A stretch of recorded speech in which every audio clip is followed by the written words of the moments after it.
Bismillahirrahmanirrahim. Assalamualaikum warahmatullahi wabarakatuh. Innal hamdalillah nahmaduhu wa nasta'inuhu wa nastaghfiruh wa na'udzu billahi min shururi anfusina wa min sayyiati a'malina. May yahdihillahu fala mudilla lahu wa may yudlil fala hadiyalah. Asyhadu an la ilaha illallah wa asyhadu anna Muhammadan abduhu wa rasuluh la nabiyya ba'dah. Allahumma shalli ala sayyidina Muhammad wa ala ali Muhammad kama barakta ala sayyidina Ibrahim wa ala ali sayyidina Ibrahim fil alamin innaka Hamidum Majid. Allahumma rabbi zidni ilman warzuqni fahman birahmatika ya arhamar rahimin. Qala Allah Ta'ala fil Qur'anil Karim, a'udzu billahi minasyaitonir rajim. Bismillahirrahmanirrahim. Qul huwallahu ahad, Allahus samad, lam yalid wa lam yulad wa lam yakul lahu kufuwan ahad. Shadaqallahul azim. Siswa SMK Perbankan Syariah yang senantiasa oleh Allah Subhanahu wa taala diberikan kenikmatan, kesehatan, umur panjang, dan semoga kita tetap bisa menjalankan ibadah saum di bulan Ramadan ini di tahun Masehi 2021. Bapak, hari ini tepatnya Senin jam 9 pagi hingga kurang lebih jam 10.30 akan memberikan rangkaian materi pesantren kilat ataupun KID. Sama saja, same meaning. KID or peski masih adik kakak. Yang akan bawakan materi hari ini, tepatnya pada hari Senin, yaitu tentang pemurnian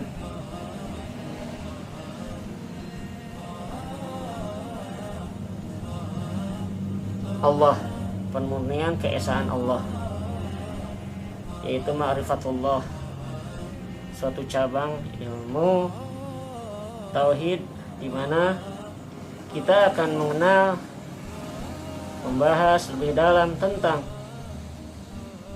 siapa Allah, di mana Allah, dan siapa kita ujung-ujungnya nanti. Watufillah, kaum muslimin, kaum muslimat SMK Perbankan Syariah, siswa-siswi soleh dan soleha. Setiap muslim mungkin mengenal Tuhannya. Siapa Tuhannya itu? Itu pasti jawabannya adalah 100% Allah Subhanahu wa ta'ala. Allahu Jalla Jalaluh. Yaitu siapa Allah? Satu-satunya zat yang berhak untuk disembah dan ditaati. Dan sedangkan ilmu ma'rifatullah adalah puncak akidah dan tauhid seorang muslim. Ma'rifatullah adalah tolak ukur kualitas keislaman dan keimanan seseorang. Karena untuk mencapai ketinggian iman seseorang muslim harus tahu dan mengenal dengan baik siapa Tuhannya. Fa'ainar Rabb, siapa Tuhannya. Ma'rifatullah bukanlah hanya mengenal zat Allah saja. Menurut Imam Ibnu Qayyim Al-Jauzi, sebagaimana didefinisikan oleh ahli ma'rifah, yaitu Ma'rifat itu adalah ilmu yang membuat seseorang yang melakukan apa yang menjadi kewajiban bagi dirinya dan konsekuensi pengenalannya. Jadi, kalau kita ingin mengenal Allah, kalau kita ingin dekat dengan Allah, kalau kita ingin diakui oleh Allah Subhanahu wa taala dan sangat-sangat dekat dengan Allah Subhanahu wa taala, maka kenalilah siapa dirimu.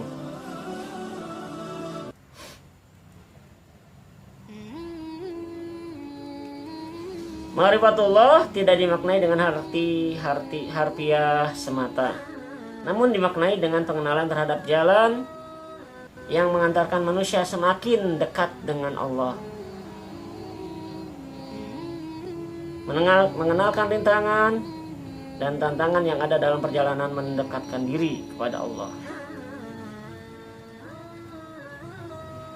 Figur atau salah satu contoh teladan ma'rifatullah dalam ma'rifatullah adalah Rasulullah Sallallahu Alaihi Wasallam. Dialah sosok yang paling mengenal Allah, paling dekat dengannya, dan paling taat kepada perintah-perintahnya.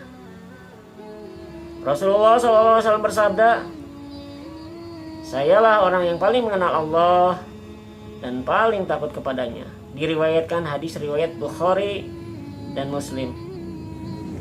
Tingkatan berikutnya yang paling mengenal Allah adalah al-amilun al-ulama, yaitu selain Rasulullah adalah ulama yang mengamalkan ilmunya. Di dalam Qasas 35 ayat 28 yang artinya, sesungguhnya yang takut pada Allah di antara hamba-Nya hanyalah ulama, atau disebut juga orang yang berilmu. Siswa-siswi yang Allah muliakan. Kenapa Allah muliakan? Karena di bulan Ramadan ini kita oleh Allah,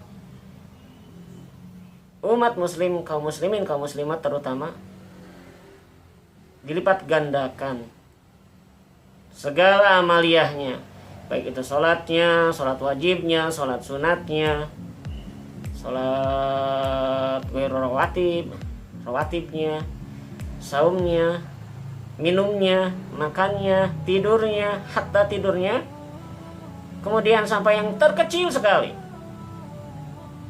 semuanya dilipat gandakan. Makanya berbahagialah kepada orang kaum muslimin, kaum muslimat. Tetapi la'allakum tattaqun, ya ayyuhallazina, bismillahirrahmanirrahim, ya ayyuhallazina amanu kutiba alaikumusiyam kama kutiba alal ladzina min qablina la'allakum tattaqun. Ya ayyuhallazina amanu, wahai orang-orang yang beriman. Ini objeknya adalah orang yang beriman. Bagi yang tidak beriman, banyak orang muslim yang tidak mengerjakan saum, khususnya orang yang sehat. Pengecualian orang-orang yang tidak sehat, sakit, itu ada rukhsahnya, ada keringanannya. Makanya ancamannya sangat berat bagi orang yang sehat, lalu di depan umum, di muka umum, dia berbuka, merokok, lalu minum, lalu mendatangi warteg, mendatangi kaki lima, hanya kelihatan kakinya saja. Itu tunggulah azab Allah, siksa Allah. Baik, kembali lagi kepada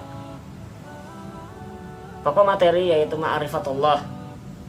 Siswa-siswi yang dimuliakan Allah, orang yang mengenali Allah dengan benar adalah orang yang mampu mewarnai dirinya dengan segala macam bentuk ibadah. Kita akan mendapatinya sebagai orang yang rajin sholat. Pada saat yang lain kita dapati ia senantiasa berzikir, tilawah, mengajar, mujahid, mujadid, mujtahid, abdi masyarakat atau pelayan masyarakat, dermawan, sosial, dan lain sebagainya. Itulah salah satu bentuk yang mewarnai kehidupan kita di dalam mengenal Allah Subhanahu wa ta'ala. Tidak ada ruang dan waktu ibadah pada Allah kecuali dia ada di sana. Ketika misalkan azan sholat zuhur, bagi yang tidak sakit maka ke masjid. Begitu. Allahu Akbar, Allahu Akbar, Allahu Akbar, Allahu Akbar. Sebelumnya 5 menit sebelumnya atau 10 menit sebelumnya, orang yang terketuk hatinya, orang yang ma'rifatullah, yang mendekatkan diri kepada Allah, maka dia akan bergegas karena sudah ada alarm di dalam dirinya bahwa sebentar lagi ta'al, tiba waktunya, datang waktunya, ja'a waktunya sholat wajib. Maka bergegaslah berwudu, lalu bersiap-siap untuk pergi ke masjid untuk melaksanakan sholat wajib berjamaah. Ikhwanu muslimin, akhwatu fillah yang dirahmati Allah, yang diberkahi Allah, yang diberikan curahan rahmatnya, hidayahnya, inayahnya, magfirahnya, semoga semuanya diberikan kepada kita, khususnya bagi orang-orang yang melaksanakan ibadah saum. Apa urgensi ma'rifatullah? Pertanyaannya, apa urgensinya? Apa sih manfaatnya, urgensinya? Pentingnya ma'rifatullah, yaitu kesadaran yang akan menentukan perjalanan hidup selanjutnya. Jadi dia tidak semata-mata hanya hidup, bangun tidur, bekerja, menunaikan kewajibannya, lalu pulang, tidur lagi. Bukan hanya seperti itu, rutinitas saja. Tetapi kita mempunyai tanggung jawab pada Allah Subhanahu wa taala, yaitu sebagai sesuai dengan firman Allah, "Wa ma khalaqtul jinna wal insa illa liya'budun." Sesungguhnya tidaklah aku ciptakan jin dan manusia kecuali hanya untuk beribadah kepada Allah.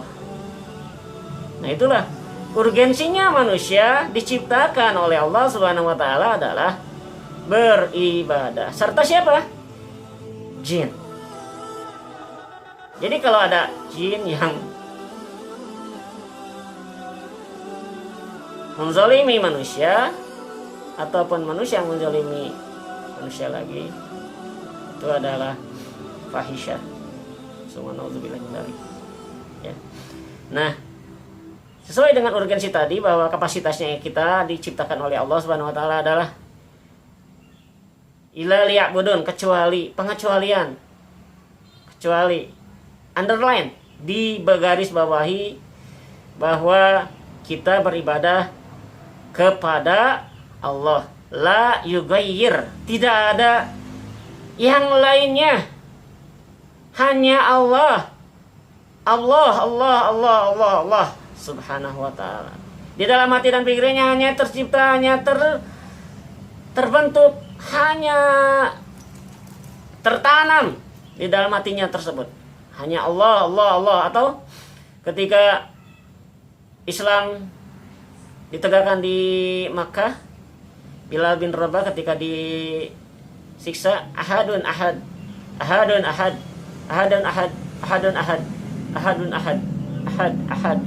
satu.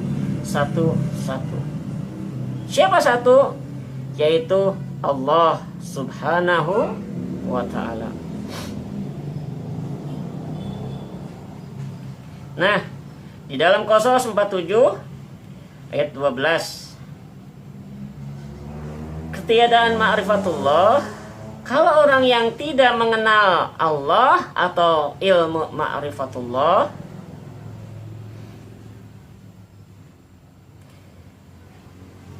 manusia bisa mengetahui tujuan hidup yang sesungguhnya. Ketiadaan ma'rifatullah membuat orang hidup tanpa arah dan tujuan yang jelas. Bahkan orang yang tidak mengenal Allah dengan benar akan menjalani hidupnya seperti binatang. Jadi binatang hanya seperti itu. Yang tadi yang disebutkan, yaitu makan kalau lapar, minum kalau haus, ngantuk, tidur, dan lain sebagainya dan sebagainya. Itu dibahas di dalam surat 47 ayat 12. Ma'rifatullah adalah asas perjalanan ruhiyah, roh manusia secara universal, keseluruhan.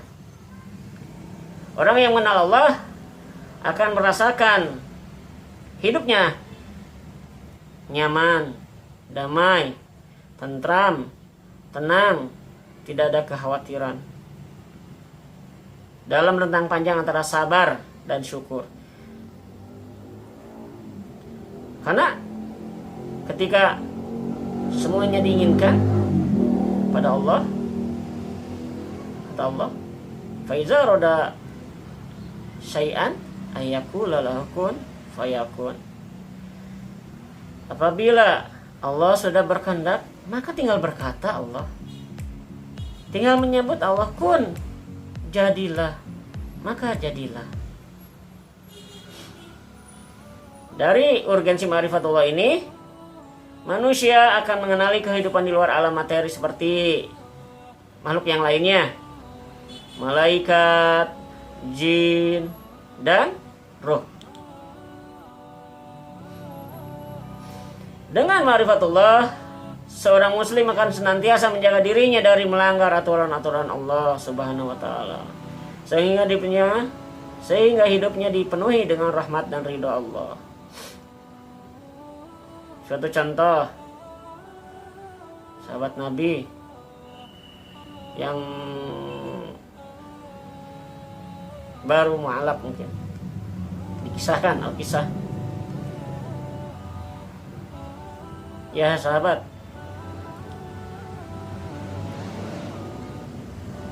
Nabi, ketika ada seseorang sahabat berkata kepada Nabi Muhammad SAW, wahai Nabi, izinkan saya untuk melakukan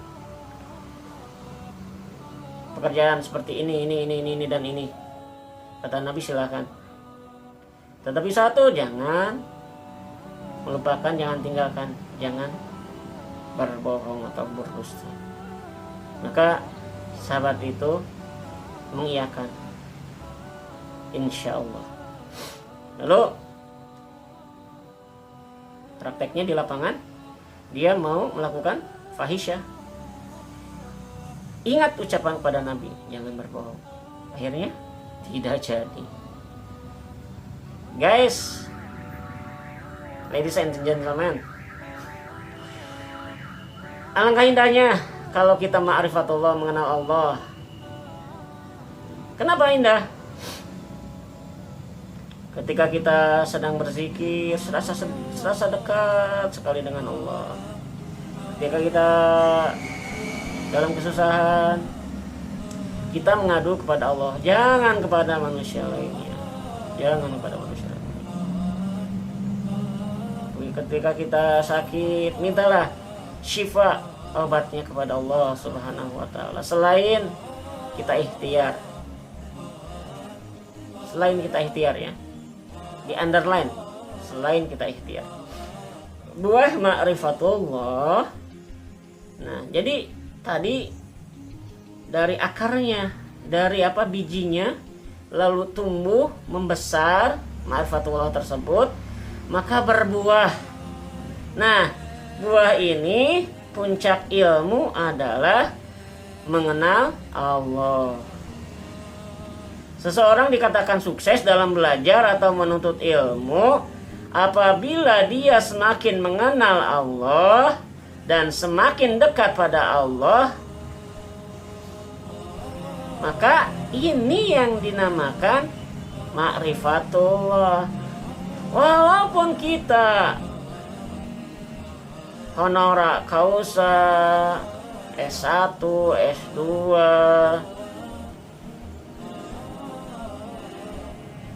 doktoral dan lain sebagainya, tanpa ma'rifatullah nonsen, tidak ada manfaatnya. Bukannya semakin pintar akhirnya semakin takabur. Bukannya semakin pintar semakin kita jauh pada Allah.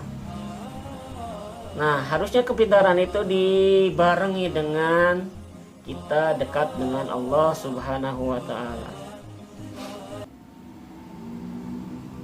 Betapa tidak, dengan mengenal Allah kita akan merasa ditatap,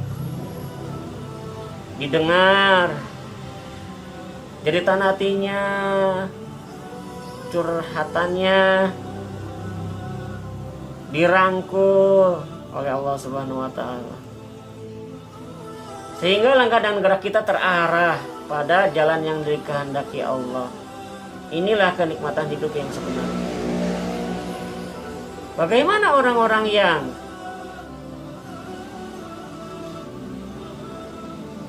selalu ketika dia sholat tapi dia selalu melakukan dosa?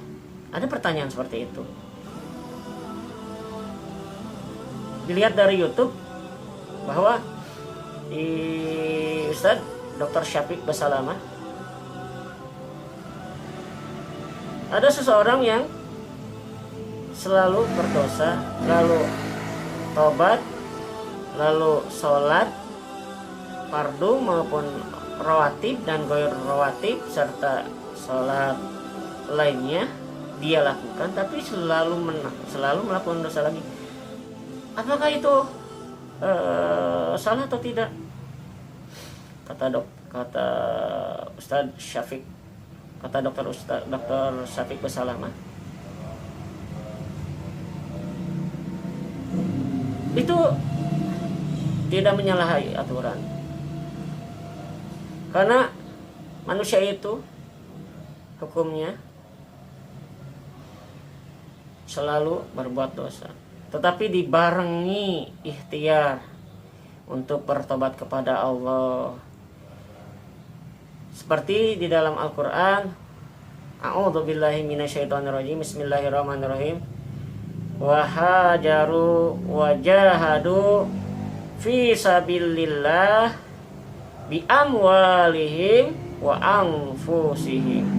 Wahajaru, maka berhijrahlah dari yang tidak baik, walaupun tidak bisa langsung seperti membalik telapak tangan, kita merubah sifat itu, tetapi kita usahakan, walaupun hasilnya ya memang kita selalu seperti itu, karena manusia itu tidak luput dari kesalahan dan dosa, perbuatan yang jelek.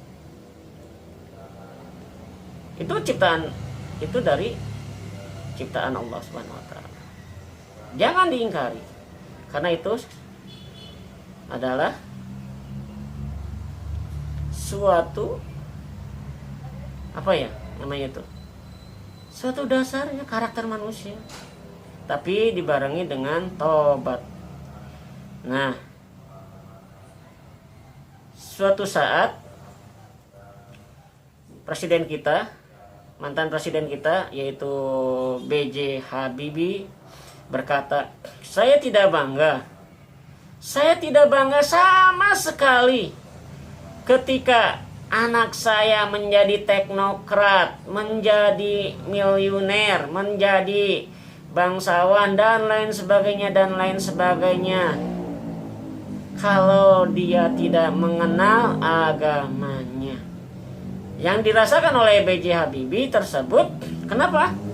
Karena di akhir hayatnya, di akhir masa lanjut usianya, dia sendirian. Di mana? Di rumahnya setelah ditinggalkan oleh istri tercintanya, Ainun Habibie. Yang ada di sekelilingnya adalah ruang hampa yang kosong, ruang hampa yang tidak ada siapa-siapa. Dia hanya ditemani dengan asistennya. Dia hanya menatap jam dinding yang berdetak, berirama. Lalu dia mengatakan, alangkah ruginya kalau orang yang tidak mengenal agamanya. Maka dari itu, siswa-siswi yang dimuliakan Allah Subhanahu wa taala, maka fungsi ma'rifatullah sangat perlu di kehidupan kita hidup ini. Demikian. Ya. Maaf terputus. Dialah Allah yang tiada Tuhan yang berhak disembah selain Dia, yang mengetahui yang gaib dan yang nyata. Dialah yang Maha Pemurah lagi Maha Penyayang. Dialah Allah yang tiada Tuhan yang berhak disembah selain Dia, Raja yang Maha Suci, yang Maha Sejahtera, yang mengkaruniakan keamanan, yang Maha Memelihara, yang Maha Perkasa, yang Maha Kuasa, yang memiliki segala keagungan. Maha suci Allah dari apa yang mereka persekutukan. Dialah Allah yang menciptakan, yang mengadakan, yang membentuk rupa, yang mempunyai nama-nama yang paling baik. Yusabbihu lillahi ma fis samawati wa ma fil ard. Maka bertasbihlah padanya apa yang ada di langit dan di bumi. Dan dialah yang Maha Perkasa lagi Maha Bijaksana. Di sini sudah ditegaskan oleh Allah Subhanahu wa taala di dalam surat Al-Hasyr ayat 22 sampai 24 hingga 24. Dialah Allah yang tiada Tuhan selain Allah, yang berhak disembah, ibadihi yang berhak disembah. Tidak ada sesembahan lainnya. Jangan sampai kita datang bawa nasi congcot atau nasi liwet, nasi apa ya itu? Nasi kuning, nasi kuning kerucut. Itu dibawa ke bawah apa? Bawah pohon yang pohon yang dipercayai oleh mereka yang suka berbuat musyrik, bahwa di situ bisa meminta apapun dan sebagainya, sesajen, jangan sesajen dan sebagainya. Janganlah kita menyekutukan Allah dengan sesuatu pun. Cukup minta kepada Allah, tidak boleh membawa apapun, tidak boleh. Hanya ketika berdoa saja, kita bersujud saja, kita bertasbih kepada Allah Subhanahu wa taala, kita berzikir, kita membaca Quran, cukup kita memintanya kepada Allah Subhanahu wa taala, jangan kepada yang lainnya. Karena ada imbalannya yang lainnya itu. Allah, demi Allah, ada imbalannya, ada borahnya, ada jaminannya. Kalau kita meminta kepada sesuatu apapun, seperti ngipri, seperti kita sesajen, sesembahan lainnya dan sebagainya kepada jin, itu ada borahnya. Apa ya borahnya itu? Kalau kita ingin kaya dan sebagainya, nyawa kita, keluarga kita, anak saudara kita, dan lain sebagainya. Cukup pada Allah. Allah tidak ada efek sampingnya. Apakah sekarang kita ketika kita sehat oleh Allah dipinta untuk misalkan kamu hari ini 24 jam sudah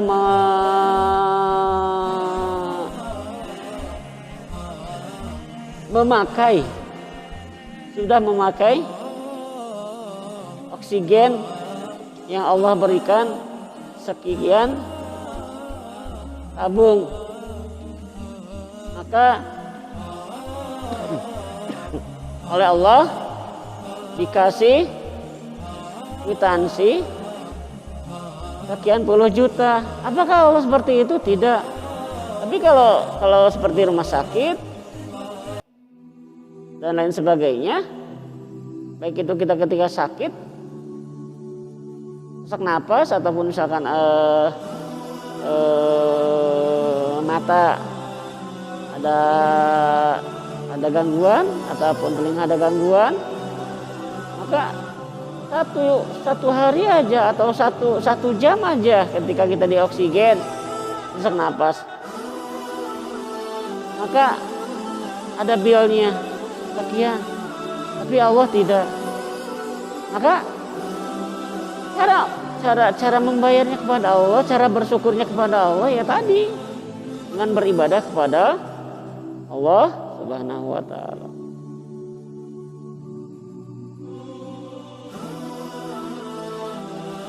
Untuk jawaban kepada yang bertanya tadi, seorang teologi, untuk menjawab Allah siapa dan penjelasan hikmah di balik penciptaannya dapat diterangkan juga dengan firman Allah yang berbunyi, Insya Allah banyaknya, Al-An'am ayat 95-99. Sesungguhnya, Bismillahirrahmanirrahim, sesungguhnya Allah menumbuhkan butir tumbuh-tumbuhan dan biji buah-buahan. Dia mengeluarkan yang hidup dari yang mati dan mengeluarkan yang mati dari yang hidup. Yang memiliki sifat-sifat demikian ialah Allah. Maka mengapa kamu masih berpaling? Dia menyingsingkan pagi dan menjadikan malam untuk beristirahat dan menjadikan matahari dan bulan untuk perhitungan. Lalu itulah ketentuan Allah yang maha perkasa lagi maha mengetahui, dan dialah yang menjadikan bintang-bintang bagimu agar kamu menjadikannya petunjuk dalam kegelapan di darat dan di laut. Sesungguhnya kami telah menjelaskan tanda-tanda kebesaran kami kepada orang-orang yang mengetahui, dan dialah yang menciptakan kamu dari seorang diri. Maka bagimu ada tempat tetap dan tempat simpanan. Sesungguhnya telah kami jelaskan tanda-tanda kebesaran kami kepada orang-orang yang mengetahui. Dan dialah yang menurunkan air hujan dari langit, lalu kami tumbuhkan dengan air itu segala macam tumbuh-tumbuhan. Maka kami keluarkan dari tumbuh-tumbuhan itu tanaman yang hijau. Kami keluarkan dari tanaman yang hijau itu butir yang banyak. Dan dari mayang kurma mengurai tangkai-tangkai yang menjulai. Dan kebun-kebun anggur, dan kami keluarkan pula zaitun dan delima yang serupa dan yang tidak serupa. Perhatikanlah buahnya di waktu pohonnya berbuah, dan perhatikan pula lah kematangannya. Sesungguhnya pada yang demikian itu ada tanda-tanda kekuasaan Allah bagi orang-orang yang beriman. Nah, kita orang muslim, orang yang beriman kepada Allah, jangan kalah langkah oleh orientalis barat. Mereka mengkaji, mentadaburi, menganalisa Al-Quran ini dari ayat per ayatnya, kata per katanya. Untuk apa? Untuk menciptakan suatu contoh. Dia mau membuat suatu pesawat terbang.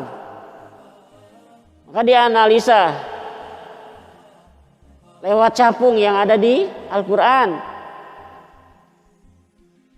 Prakteknya di daratannya, di lapangannya. Oh, capung iya seperti ini. Buat dari model A, terus B, C, D, E sampai Z, akhirnya paripurna, terbuatlah seperti pesawat capung, pesawat pribadinya. Lalu terbuatlah pesawat akhirnya yang landingnya tanpa harus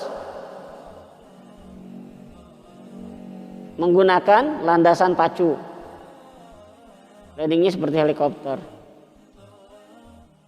Nah, mereka semua berpikir keras.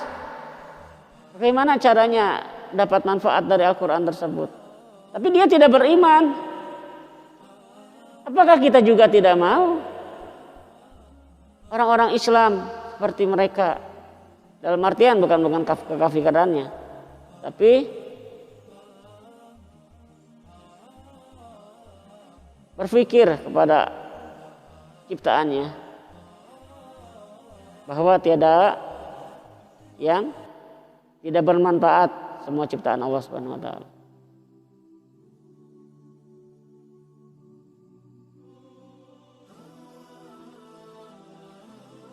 Nah, jangan kalah kita umat muslim oleh orang-orang barat, orientalis barat, mengkaji, mentadaburi, menganalisa Al-Quran ini. Jangan kalah.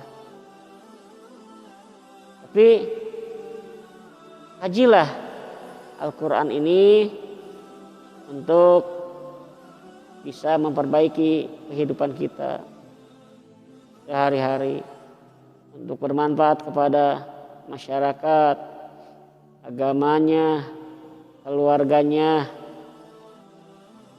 apalagi negaranya, dan lain-lain.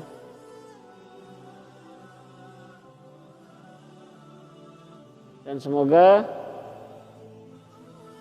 Allah tetap memberikan kita kesehatan. Demikian, nanti disambung ma'rifat yang selanjutnya, yaitu ma'rifat yang ketiga. Mohon maaf apabila ada kesalahan. Aku qouli hada wa astaghfirukum. Kita tutup dengan kafaratul majlis. Subhanakallahumma wa bihamdika asyhadu an la ilaha illa anta wa astaghfiruka wa atubu ilaik. Billahi taufiq wal hidayah. Assalamualaikum warahmatullahi